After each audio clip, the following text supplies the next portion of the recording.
बिस्मिल्लाहिर्रहमानिर्रहीम। Dear student, अस्सलामु अलैकुम। स्टूडेंट, क्लास 10th कंप्यूटर का आज लेक्चर नंबर 8 हम स्टार्ट करेंगे। अगर हम लास्ट लेक्चर का रिव्यू देखें तो आपने एल्गोरिदम पढ़ा था कि एल्गोरिदम क्या है और उसकी स्ट्रेटजी फॉर डेवलपिंग एल्गोरिदम कि एक एल्गोरिदम को किस तरह डेवलप किया जाता है। उसके 3 स्टेप्स थे जो आपने पढ़े थे।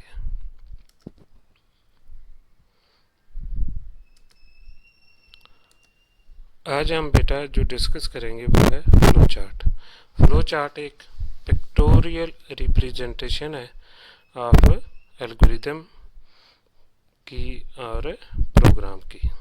अब इसकी सिंपल सी एग्जांपल आप देखें तो एक प्लॉट होता है और प्लॉट में क्या होता है कि प्लॉट बनाने से पहले आप एक नक्शा तैयार करते हैं कि इस प्लॉट में इतने बेडरूम होने चाहिए, इतने वॉशरूम होने चाहिए, इस तरफ किचन होना चाहिए, ड्राइंग रूम होना चाहिए, टीवी लॉन्च होना चाहिए।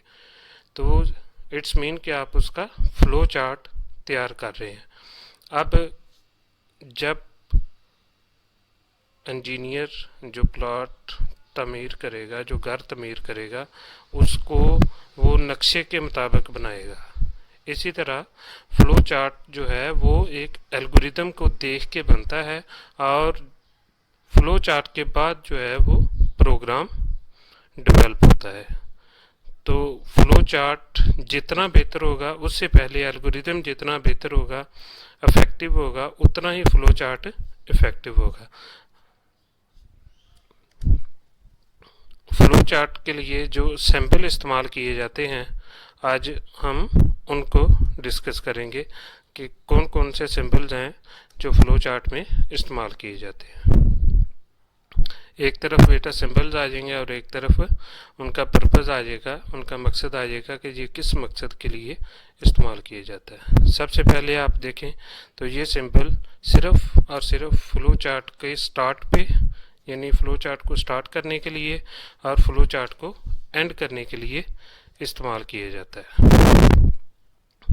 नेक्स्ट, ये सिंबल बेटा प्रोसेसिंग के लिए इस्तेमाल किया जाता है, यानी इसमें जो आप प्रोग्राम में फार्मूला लगाना चाहते हैं वो इस सिंबल में इस्तेमाल किया जाता है कि इसमें प्रोसेसिंग हो रही है, प्लस माइनस मल्टीप्लाई डिवीजन या कोई भी जो भी आप फार्मूला लगाना चाहते हैं उसके लिए ये सिंबल इस्तेमाल किया जाता है।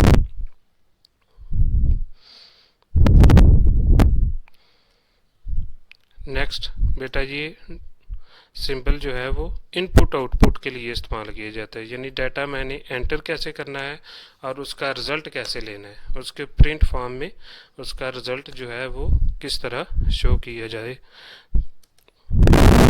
और ये सिंबल बेटा डिसीजन मेकिंग के लिए, डिसीजन मेकिंग से मुराद कि अगर आप दो चीज़ों का कंपैरिजन करना चाह रहे हैं प्रोग्राम के अंदर, दो वैल्यूज़ का कंपैरिजन करना चाह रहे हैं, तो फिर ये फ्लो चार्ट में ये सिंबल इस्तेमाल किया जाता है जिसमें डिसाइड किया जाता है कि कौन सी चीज़ जो है वो कौन सी वैल्यू बेहतर है।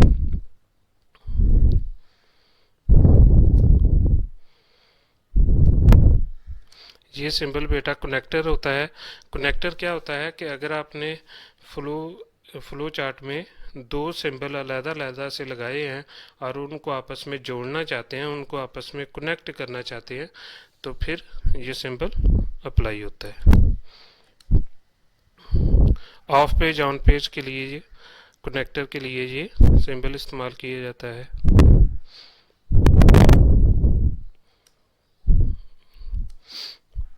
ये बेटा एरो लाइन होती हैं जो फ्लो लाइंस, हमेशा याद रखें कि फ्लो चार्ट या तो अप से डाउन की तरफ या लेफ़्ट से राइट की तरफ मूव होता है।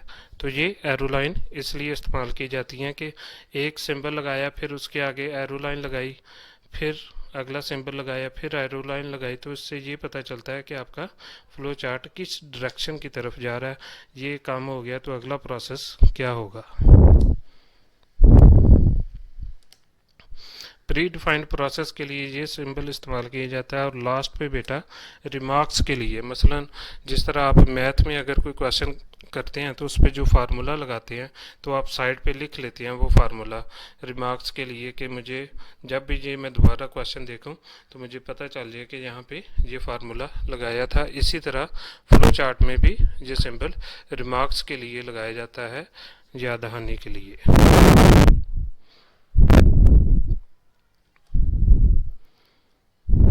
लास्ट पे बेटा प्रॉब्लम सॉल्विंग का जो आज हमने डिस्कस किया है पेज, वो फ्लो चार्ट और उसके ये सिंबल्स हैं, इनके साथ साथ याद करें और रफ कॉपी पे ज़रूर लिखें बेटा। टाइम आपके पास बहुत शॉर्ट है और इसी तरह ये क्लासेस जब तक होती हैं इस सिलेबस को दोबारा नहीं पढ़ाया जाना, इसको साथ साथ याद करें और लिखना ज़रूर है।